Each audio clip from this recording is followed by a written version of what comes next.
Hello guys, Radhe Radhe. आप सभी का स्वागत है कृष्ण की नगरी में। देखिए, हम आ गए हैं टिया का मुंडन करवाने, आ गए हैं दाऊ जी मंदिर। और दाऊ जी महाराज जो हैं वो कृष्ण जी के बड़े भाई हैं। और यहीं पर हमारे यहाँ बेटियों के मुंडन होते हैं। बेटों का हमारे यहाँ गंगा जी पर बाल उतरते हैं और बेटियों के लिए हम लोग दाऊ जी मंदिर आए हैं। तो देखिए, जब हम गए थे तो गाइस एक्चुअली मार्च का टाइम था, मार्च एंडिंग का। और बहुत ही कंफ्यूजिंग वेदर था वहाँ पर, क्योंकि बारिश भी हो रही थी, कभी गर्मी कभी सर्दी। तो टिया को मुझे थोड़ा सा इनर वगैरह पहना के लाना पड़ा, बिकॉज़ मौसम का पता नहीं था।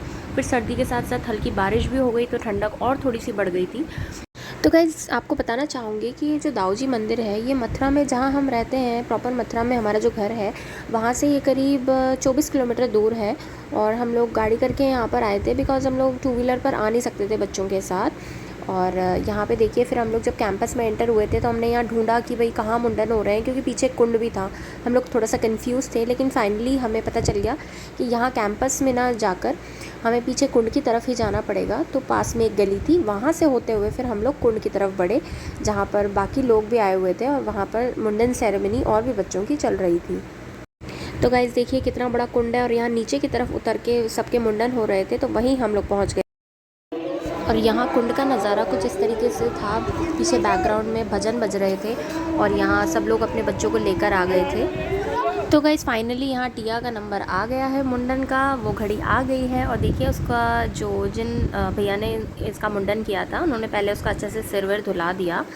और फिर उसके बाद मैंने उस टिया को बहुत तरीके से होल्ड किया है यहाँ पर, बिकॉज़ बच्चे को क्या टाइट पकड़ना होता है। अगर बच्चा थोड़ा सा भी हल्का फुल्का भी इधर उधर मूव करता है तो वो उसको चोट लगने के बहुत ज़्यादा चांसेस हो जाते हैं।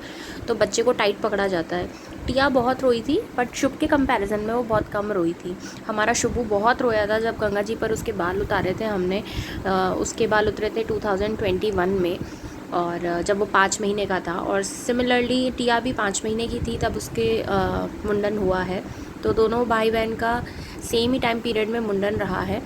और हालांकि ये एक बहुत ही इमोशनल मोमेंट होता है, क्योंकि बच्चे को एक तो इतनी टाइट पकड़ना होता है और बच्चा इतना घबराया हुआ होता है। उसको सिर्फ पकड़ने की वजह से वो इतना रोते हैं ना बच्चे। टिया भी खूब रोई थी यहाँ पर, बट शुभ तो बहुत ही ज़्यादा रोया था। हमारा दक्षु और भी डबल रोया था। दक्षु और मेरे शुभ का एक साथ मुंडन हुआ था। और यहाँ देखिए, उसकी अम्मा बैठी हैं, ये आयु है, उसके बुआ फूफा जी हैं यहाँ पर। और सब भजन सुन रहे हैं और टिया का मुंडन देख रहे हैं होते हुए। और बहुत अच्छे से इन भैया ने उसका मुंडन किया। और काफ़ी मतलब कम से कम शायद 5 मिनट लगे होंगे, 5 से 7 मिनट में टिया का पूरा मुंडन का प्रोसेस कंप्लीट हो चुका था। और मौसम भी बहुत अच्छा हो गया था, बूंदाबांदी चालू हो गई थी वहाँ पे। और मुझे इतना डर लग रहा था कि टिया भीग ना जाए। सबसे ज़्यादा मुझे टिया की चिंता हो रही थी, क्योंकि हम लोग ऐसे कोई रेन कोट या छाता वगैरह लेकर नहीं आए थे। मौसम बहुत प्यारा था, पर टिया क्योंकि बहुत छोटी है तो इसलिए मुझे उसके लिए थोड़ा सा डर लग रहा था। तो देखिए, अल्टीमेटली उसका मुंडन हो चुका है फाइनली। और यहाँ पर हम लोग उसको सब चुप करा रहे हैं, क्योंकि वो रोने लग गई थी। इतनी देर उसको कस के पकड़ रखा था इसलिए। और फिर गाइस, टिया को चुप कराने के लिए मैंने उसे थोड़ी देर फीड कराया, ताकि उसको थोड़ा सा नॉर्मल रिलैक्स फील हो। और बस फिर क्या था, फ़ोटो सेशन चालू हो गया, टिया मुस्कुराने लग गई। और फिर यहाँ पर देखिए, ये नेक होता है हमारे यहाँ। जो बुआ होती है वो मुंडन के बाद अपने भतीजे या भतीजी को नए कपड़े पहनाती है, उनकी तरफ से होते हैं। तो ये स्कर्ट टॉप बहुत ही प्यारा सा उन्होंने टिया को तैयार किया पहना कर। और गाइज़, इसी के साथ ये वीडियो समाप्त होता है। Thank you for watching guys, bye bye.